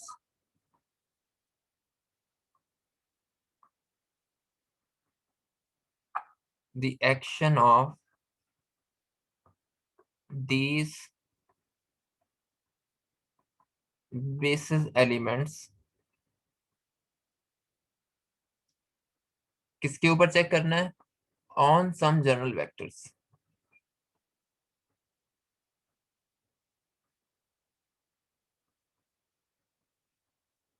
पहले हमने इस जीरो टू टेंसर को अप्लाई करना है दो आर्बिट्रेरी वेक्टर्स पे, और फिर इनके इन बेसिस एलिमेंट्स को, जो हमने अभी क्लेम किया है कि ये जो है ये आपके जीरो टू टेंसर के बेसिस एलिमेंट्स हो सकते हैं, इनको दो वेक्टर्स के ऊपर अप्लाई करना और देखना है कि आंसर सेम आ रहे हैं। अगर तो आंसर सेम आते हैं, फिर इसका मतलब ये होगा कि ये आपके पास एक वैलिड बेसिस एलिमेंट्स हैं, अदरवाइज नहीं है। ठीक है। Okay sir. So let's see कि हम ये काम कैसे कर सकते हैं। सो स्टार्ट विद, कोई हम वेक्टर ले लेते हैं, और इसको आपने सॉरी कोई टेंसर ले लिया, इसको दो के ऊपर अप्लाई कर दिया। इन वेक्टर्स को आप कंपोनेंट्स की फॉर्म में लिख सकते हैं, वी अल्फा, ई अल्फा, डब्ल्यू बीटा, ई बीटा। सो यहाँ पर आपके पास वी अल्फा और डब्ल्यू बीटा कॉन्स्टेंट से नंबर्स हैं, बाहर आ जाएंगे, और ये एक्शन हो जाएगा इसके ऊपर। तो आपके पास जब आपने इस टेंसर को वेक्टर्स के ऊपर अप्लाई किया, तो आपको ये चीज मिल गई। इसे हम कह देते हैं इक्वेशन नंबर 1।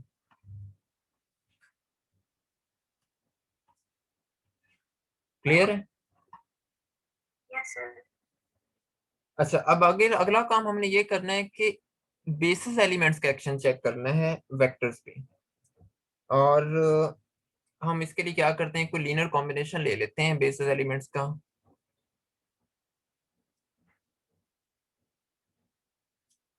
नाउ एक linear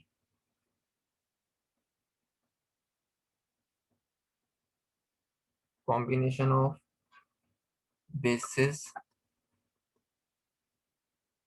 omega alpha and omega beta, और यानी कि कॉम्बिनेशन क्या होगा हमारे पास,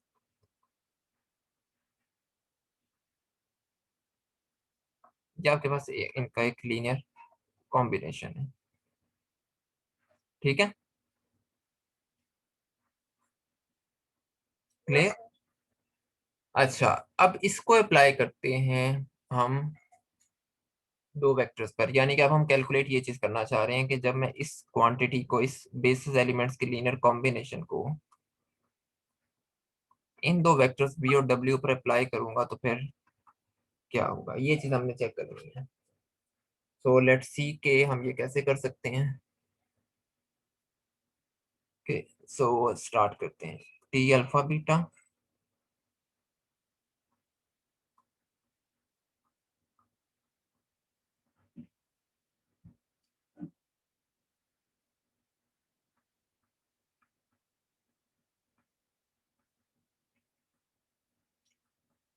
ये तो नंबर ऐसे ही आ जाएंगे। जाहिर बात है, आपने वन फॉर्म की बेसिस को वेक्टर्स की बेसिस पे एक्ट करवाना है, तो आप पहले इन वेक्टर्स को एक्सपेंड कर लें। सो मैं यहाँ पर इसको इसके लिए इंडेक्स रो चूज कर लेता हूँ,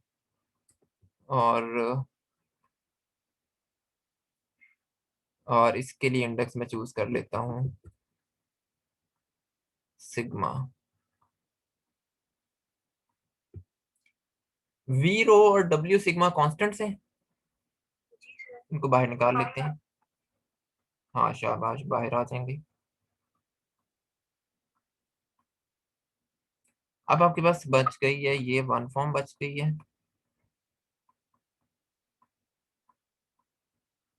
और आपके पास ये बन गए हैं बेसिस वेक्टर्स। अब क्या करेंगे, अगला स्टेप क्या होगा? ये चीज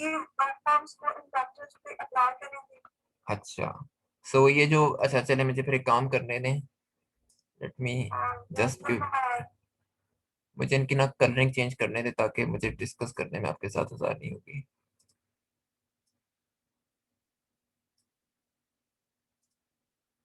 सो मेरे पास चार तरह की चीजें आ गई, रेड ब्लू ग्रीन और ब्राउन। सो ये जो मेरे पास पहली वेक्टर स्पेस, सॉरी पहली वन फॉर्म है रेड कलर में, ये किसके ऊपर एक्ट होगी? ये ग्रीन पे एक्ट होगी। और जो मेरे पास दूसरी वन फॉर्म है वो ब्राउन पे है। ये सबको क्लियर है ना ये बात? Yes sir. अच्छा, जब ये अब चूंकि हम कोऑर्डिनेट बेसिस में काम कर रहे हैं, सो कोऑर्डिनेट बेसिस में काम करने की वजह से जब ये पहली वन फॉर्म यानी कि ओमेगा अल्फा ई रो पे एक्ट होगी, तो मुझे क्या मिलेगा? नहीं, इसका कोई कॉम इसका इसका कुछ बनेगा, इसका कोई एक्सप्रेशन आएगा यहाँ पर, क्रोनिका डेल्टा। हाँ, इधर अल्फा, इधर रो, और यहाँ पर डेल्टा, बीटा और सिग्मा। अच्छा, अब यहाँ पर मसला, अब यहाँ पर ये चेक करें कि वी में रो आ रहा है और इधर डेल्टा में रो आ रहा है। सो जब तक ये रो और अल्फा बराबर नहीं होंगे, हर कॉम्बिनेशन के लिए पूरा टर्म आपको जीरो देना शुरू कर देगी। ठीक है, और सेम केस बीटा और सिग्मा के लिए होगा। फिर मसलन तो फिर मुझे लिखना पड़ेगा यहाँ पर T alpha beta, V alpha, W beta. Yes sir. कोई मुश्किल इसमें?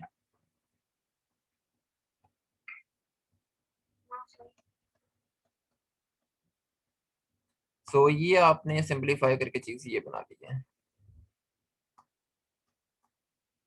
अब आप इसको और इस इक्वेशन नंबर 1 को चेक करें। मैं इसको थोड़ा सा शॉर्ट कर छोटा कर रहा हूँ।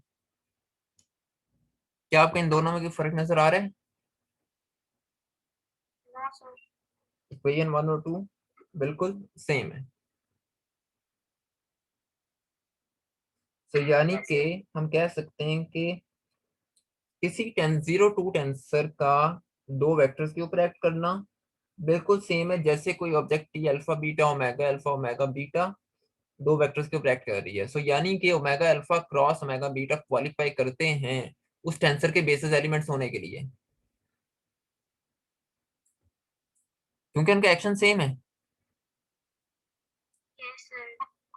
ये बात सबको समझ आ रही है ना, कि कि हमने क्यों उन बेसिस एलिमेंट्स को चूज। हाँ, अगर ये सेम ना आता तो फिर इसका मतलब है कि हम वो बेसिस एलिमेंट्स चूज नहीं कर सकते थे। सो अभी तक हमारी जो सारी हमने बातें की हैं, उन बातों का मतलब ये बन रहा है कि T V W is same as beta W alpha beta. या t is t can be written as alpha beta। ये इस बात का मतलब क्या हुआ कि ये आपके पास क्या है, 02 टेंसर। टेंसर ये क्या है, कंपोनेंट्स। हाँ जी, कंपोनेंट्स ऑफ 02 टेंसर। और ये क्या है,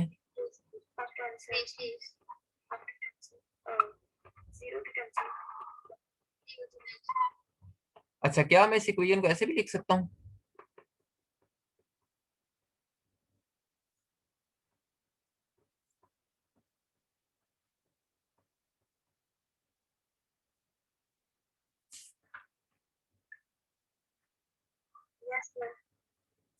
हाँ, क्योंकि हमने पढ़ा था कि अगर हम कोऑर्डिनेट बेसिस में हो तो बेसिस वन फॉर्म और ग्रेडियंट वन फॉर्म दोनों बराबर होती हैं। तो हम इसको ऐसे भी लिख सकते हैं। और ये चीज बिल्कुल एक्सपेक्टेड भी थी, ये जो हमने अभी, ये जो मैंने बोल्ड लेटर्स में एक इक्वेशन लिखी, ये बात बिल्कुल एक्सपेक्टेड भी थी, क्योंकि जब हमने, आपको याद होगा, जब हमने वन फॉर्म क्रिएट की थी तो हमने ये कहा था कि वन फॉर्म एक ऐसा ऑब्जेक्ट होता है जिसको आप कोई एक वेक्टर दे दो, वो आपको रियल नंबर दे रहा है। तो डेफिनेटली अगर आप उन वन फॉर्म्स के लीनियर कॉम्बिनेशन से कुछ दो वन फॉर्म लेते हैं, उनका कोई लीनियर कॉम्बिनेशन लिखते हैं और उन्हें दो वेक्टर्स देते हैं, तो उन्हें भी कोई रियल नंबर प्रोड्यूस करना चाहिए ही चाहिए, क्योंकि हमने ओरिजिनली डिफाइन ही ऐसे किया है वन फॉर्म्स को। कि अगर आपके पास n वन फॉर्म्स आ रही हैं, आप उन्हें m वेक्टर्स दें तो आपको रियल नंबर देंगी। यही हमारी डेफिनेशन है वन फॉर्म्स की। और वो जो हम शेप बनाते हैं, लाइंस लगाते हैं और वो शो करते हैं, वो भी इसी चीज के ऊपर हमने बनाई है।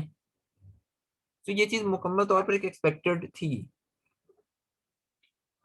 सो यहाँ पर बस हुआ ये है कि हमने ये जो बनाए हैं, या ये जो 02 टेंसर को या क्रिएट किया है, या थोड़ा इसको एक्सपेंड किया, बेसिकली वो वन फॉर्म स्पेसेस के प्रोडक्ट के थ्रू कंस्ट्रक्ट किया है। यानी कि आपने दो वन फॉर्म्स लिए और उनका उनका आउटर प्रोडक्ट लिया है। सो अच्छा, मैं अब इसको, अच्छा यहाँ तक क्लियर है, कोई मुश्किल तो नहीं है? चले, हाँ, बस हमारा ना थोड़ा सा काम रह गया, हमने एक दो मिसालें डिस्कस करनी है और अब इसको बस वाइंड अप करते हैं लेक्चर को। 02 टेंसर की एक दो मिसालें हम देख लेते हैं कि क्या होती हैं।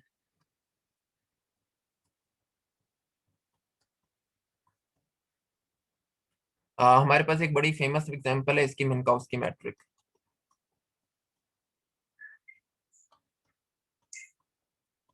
मिन्काउस्की मैट्रिक आपके पास जो है वो एक 02 टेंसर होता है।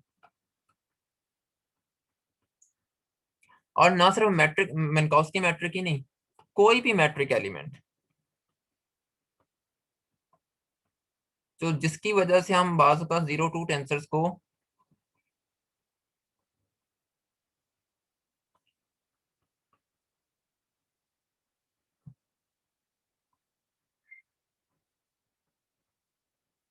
मैट्रिक टेंसर्स भी कहते हैं।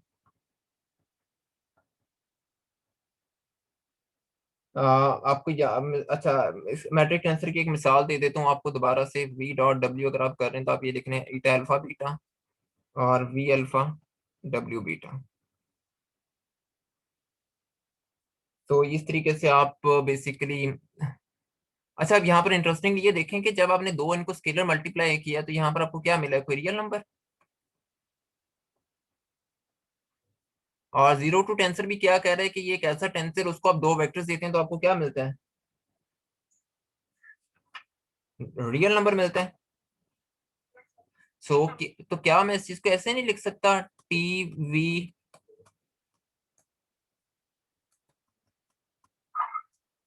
क्या ये वही चीज नहीं बन रही जो अभी हमने ऊपर डिस्कस की है? Yes sir, yes sir. अच्छा, तो जब हम असल में हम जब मैट्रिक टेंसर की बात करते हैं ना, तो हम इसको एक नई नोटेशन दे देते हैं। हमने इसके लिए एक नोटेशन रिजर्व करके रखी हुई है, हम इसको जी का नाम देते हैं। आपको याद होगा मैंने कई दफा जी पहले भी लिखा हुआ है। सो वो जो असल में जी में पहले लिखता आ रहा हूँ इस तरह, वो हमारे पास 02 मैट्रिक टेंसर होता है। हम करते क्या है, आ, अगर हम बात करें स्पेशल रिलेटिविटी की, सो हम इस जी अल्फा बीटा को रिप्रेजेंट करते हैं ईटा अल्फा बीटा से। ये हमारी एक नोटेशन है, हमने इसको फिक्स कर दिया है। और इसके जो डायगोनल्स होते हैं वो आपके पास -1 +1 +1 +1 होते हैं। इसी तरह से अगर आप किसी 3 डायमेंशनल यूक्लिडियन स्पेस में मौजूद हो, सो फिर आपके पास ये जो जी अल्फा बीटा होता है ये क्या होगा?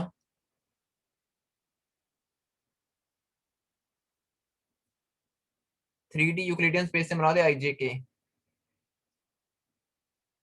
फिर ये किसके बराबर होगा? इसका मैट्रिक एलिमेंट क्या होगा कार्टेशियन सिस्टम में?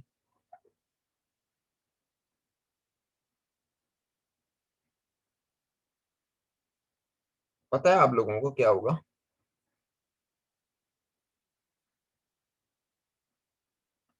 3 by 3 का आइडेंटिटी मैट्रिक्स,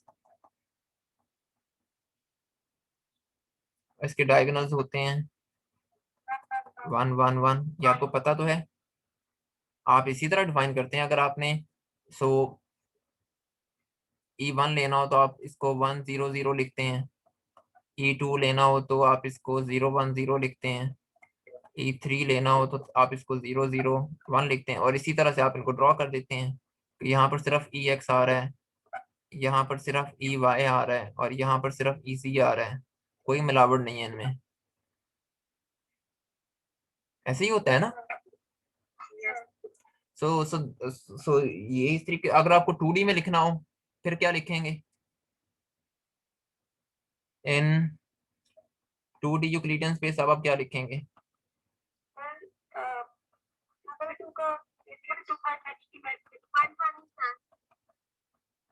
ठीक है। अच्छा, लेकिन अगर आपको यही लिखना हो इन 2D Euclidean space with polar coordinates, फिर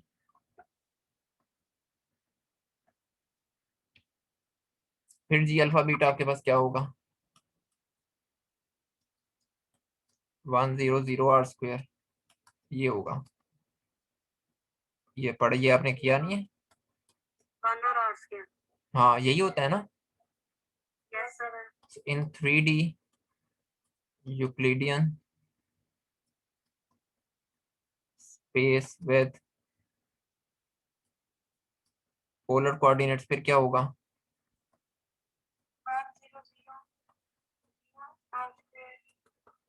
1 0 0 0 आर स्क्वायर 0।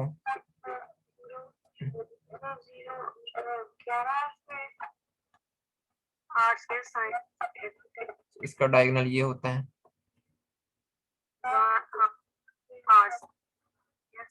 ठीक है, ये पढ़ा हुआ है ना आप लोगों ने?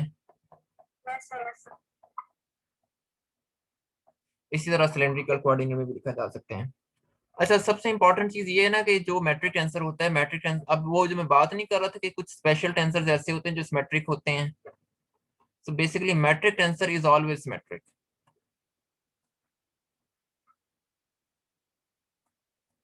यानी कि आप जी को दो वेक्टर्स दें, इस फॉर्म में दें, और चाहे आप इसे वेक्टर्स दें इस फॉर्म में, दोनों आंसर सेम आएंगे। या जी अल्फा बीटा बराबर होगा जी बीटा अल्फा के। सो मैट्रिक टेंसर को फर्क नहीं पड़ता कि आप उसे वेक्टर्स किस ऑर्डर में दे रहे हैं।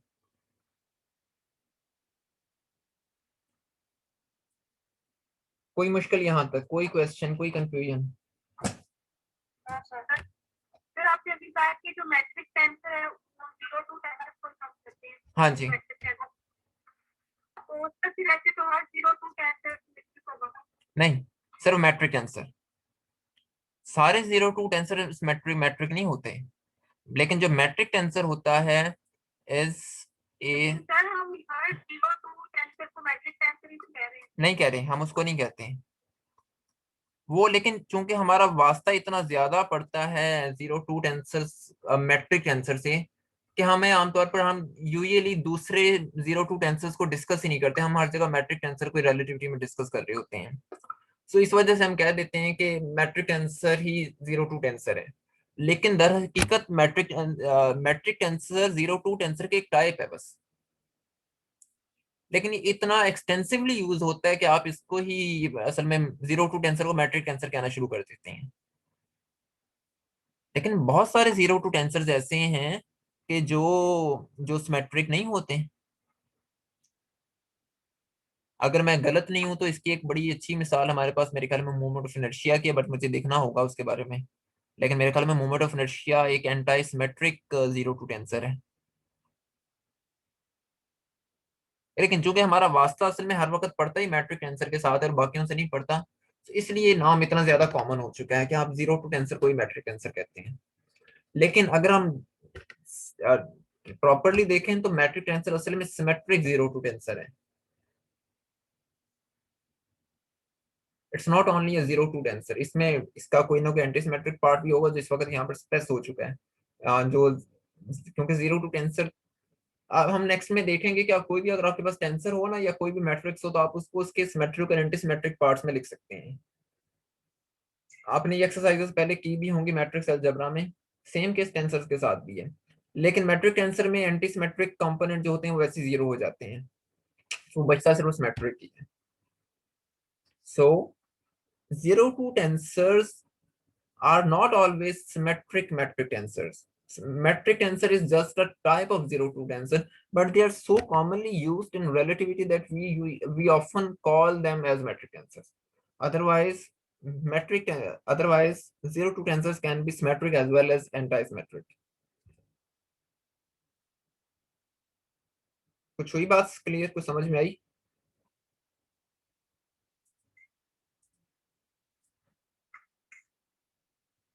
जी,